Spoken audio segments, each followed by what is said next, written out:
Welcome to the parody, where we experiment with what we cover.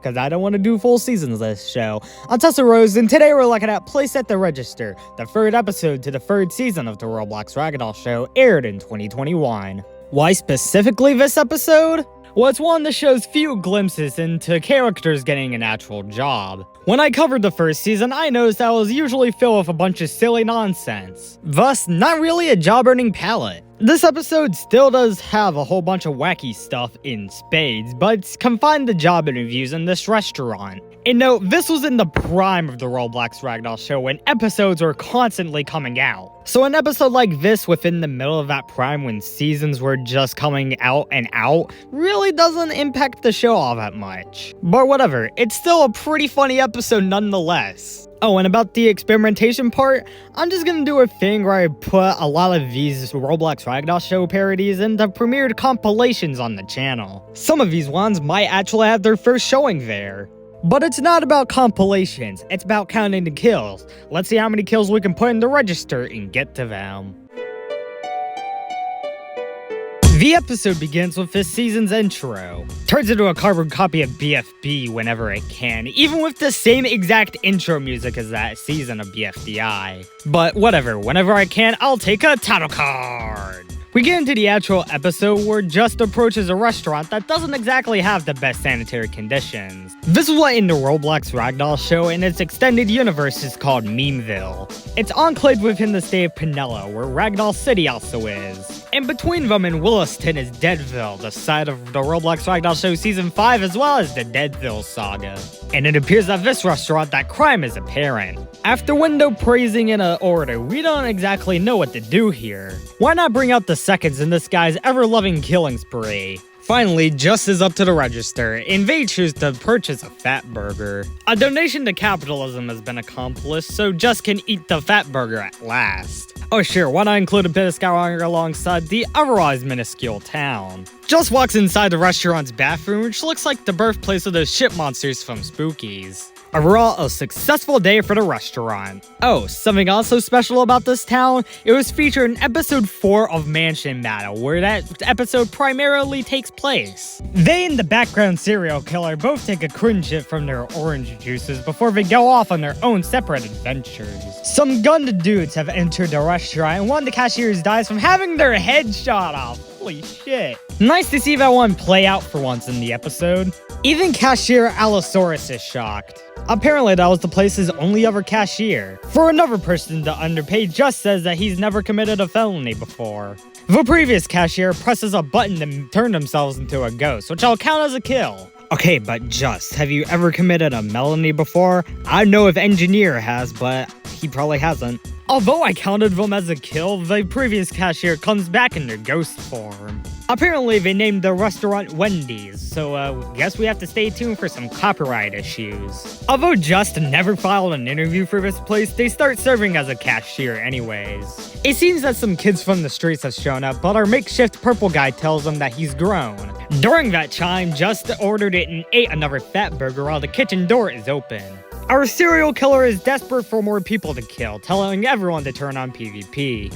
But no one else does, and in fact, someone else drinks what I can only assume is bonk sniper style. Turns out that it was some Jarrotti! Better watch out, you guys, or else you're gonna get some more legal complaints. And it's right about time here that we get our first interview of the episode from Never Pichu1234. And in spite of the offer of lamp or ropes and bombs, that's not part of the interview. The first question asked is about what kind of job the person wants. And no, it also doesn't include eating that booger. Guess the only one available is being a cashier. But then also that one apparently doesn't narrow it down enough. But I also guess getting hit by a car also doesn't narrow it down. The second question is about what special skills they have in life. And judging by the response, it can basically be anything. For some reason, that cues the guy with the robot head standing on the counter to flop over and die. The last question is talking about if you've ever had a criminal record before. Although this guy has defiled a park with his hashtags once, he does get the job anyways. The two rules to being a worker here is that this is a Wendy's and don't go into the kitchen. Just thinks that's pretty cool, so about 13 minutes into the episode, they finally sign up to a job. Just got really lucky earlier because this one guy got caught doing the job without ever signing up. Although he was in Never Peachy's special education class, Allosaurus isn't having it. Al and Laura is banished into the kitchen, where they'll have a unique punishment that we never see in the episode. Only after the entire Al and Laura debacle does Just get their interview. First of all, Just wants to be a quote-unquote cash man. Secondly, their special skill is T-posing without being suspicious. Oh, and about the hoodied customer next to him, that's apparently everyone's lawyer here. And the reason why we haven't seen Purple Guy within the last few minutes is that he has confirmed that the cops were here all along. Allosaurus doesn't want it, and they won't have any defense from their lawyer. And if they've ever done a felony, they say no, even though, well... No, let me do it. Darn it! I wanted to smack her with a frying pan. That move right there gets them hired pretty quickly with only 6 minutes of the episode left remaining. We get told the usual rules that this is a Wendy's and don't go into the kitchen. Now we can get the full story. Apparently the cops are here because this guy ran inside here when they were running away from the cops. They then ran out and got in their friend's van and then got sent to her basement. But you know, they were his friends, so it's a win on both sides. Some people are still waiting to be hired by Allosaurus, although he's still talking to everyone's lawyer. That means he must have tons of money to help them get out of the situation. Meanwhile, Never Peachy wants to stick a shotgun up their nose. Then Just is able to properly serve his first customer. Like a lot of things here, gets interrupted by everyone's lawyer telling them that this is McDonald's. During this, the purple guy's telling the story that I've already relayed to you, so I don't need to go over it. Meanwhile, Alan ate wood and got taken to Brazil. Just gets another potential first customer at Wendy's, but there's only 2 minutes left, so I'll just probably try to relate to you how it goes. They take an entire while to make sure what they want. In the end, they eventually run out. So now the obvious problem is that no one's coming to Wendy's nowadays, except, oh, you know, the ghost guy. Oh, and I guess the body of the lawyer who decided to go to heaven. Just uses the opportunity of the lawyer's death to grab some bonk sniper style. It's what they usually drink at the end of each shift after all. The purple guy pushes his death button and dies before Just drinks the liquid. Speaking of which, how does it sound?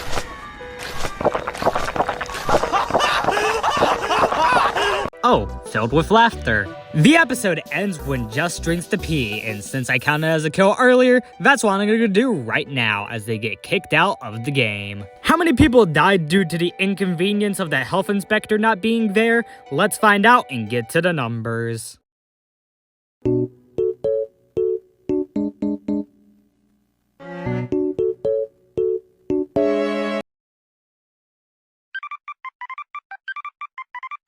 Huh, I almost thought they were gonna pull out Ratatouille or something. Precisely! Ah, damn it. 12 people died in the Roblox Ragdoll show Season 3, Episode 3. The victims were all male, or were at the time male, giving us a completely blueberry pie chart that you can't find at Wendy's. We've seen the same exact count 5 times before on the parody, making 12 the most times the number of kills has appeared on the parody thus far. With a run time of 23 minutes, that left us with a kill on average every 1.92 minutes. I'll give Amethyst Flamethrower to the first death of everyone's lawyer. It's the bloodiest of them all. Broken Pistol will go to Alan Lore. It's the least we see of everyone's deaths, and I don't even know if he's actually dead. And that's it. Placed at the registers, the third episode to the third season of the Roblox Ragdoll show, which aired in 2021. Like I said in the beginning, this is the first of many of these that'll squeeze into compilations, so you better look out for those. In the meantime, I'm Tessa Rose, and this has been the parody. Thanks a lot for watching this parody. I hope you like how I'm experimenting with these compilations and such, and if you don't, well, the parodies themselves will always be able to watch after some of them premiere. And no, Mansion Battle Episode 5 either tomorrow, or if I can't get it out tomorrow, it'll be delayed to next Sunday. Thanks for watching.